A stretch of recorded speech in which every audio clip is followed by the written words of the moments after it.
सम्वत 1834 मङ्सिर 6 गते राजा प्रताप सिंहको 26 वर्षको उमेरमा मृत्यु भएपछि प्रतापका प्रथम पत्नी राजेन्द्र लक्ष्मीलाई सती पठाउने षड्यन्त्र सुरु हुन्छ। तर त्यो प्रयास सफल भने हुँदैन। राज्य उत्तराधिकारी रणबहादुर शाह 2.5 वर्षका भएकोले छोराको कारणले पनि उनलाई सती जान बाध्य बनाइएन।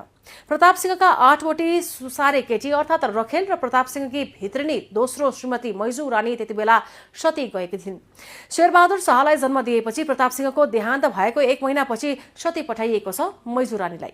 उनलाई सती पठाउन बाध्य बनाउने राजेन्द्र लक्ष्मी नै थिइन्, किनकि उनमा पहिलेदेखि नै सौतेनी रिस थियो। मैजू रानीका पुत्र यिनै शेरबहादुरले 29 वर्षपछि राजेन्द्र लक्ष्मीका पुत्र रणबहादुर शाह सौतेला भाइको हत्या गर्दछन्। त्यति बेला जङ्गबहादुरका पिता बाल नरसिंह कुँवरले तत्काल शेरबहादुरलाई पनि तरबारले काटिदिन्छन्। नेपाली इतिहासमा जङ्गबहादुरहरूको उदय त्यस परिघटनाबाट भएको थियो।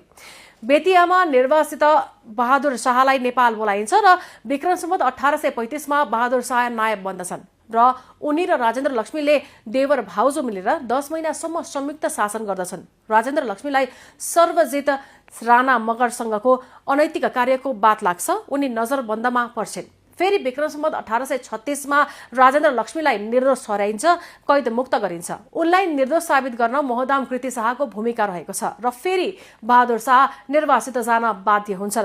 इतिहासमा राजेन्द्र लक्ष्मीले अनेकौं दुःख र षड्यन्त्रको कुनै परवाह नगरी आफ्नो 6 वर्षको नायबी शासनकालमा ससुरा पृथ्वीनारायण शाहको सपना र उद्देश्य पूरा गर्न धेरै मेहनत गरेकी थिइन्। नेपाली इतिहासमा राजेन्द्र लक्ष्मीलाई राजमाताको उपमा दिएको छ। जालझेल अनेकौं षड्यन्त्रको बावजुद पनि उनले नेपाल एकीकरणको अभियानलाई निरन्तरता दिइन् र आजको नेपाल भनेर जुन भूमि र सीमाभित्र नेपाल आबद्ध छ त्यो निर्माणको श्रेय राजेन्द्र लक्ष्मीलाई पनि जान्छ।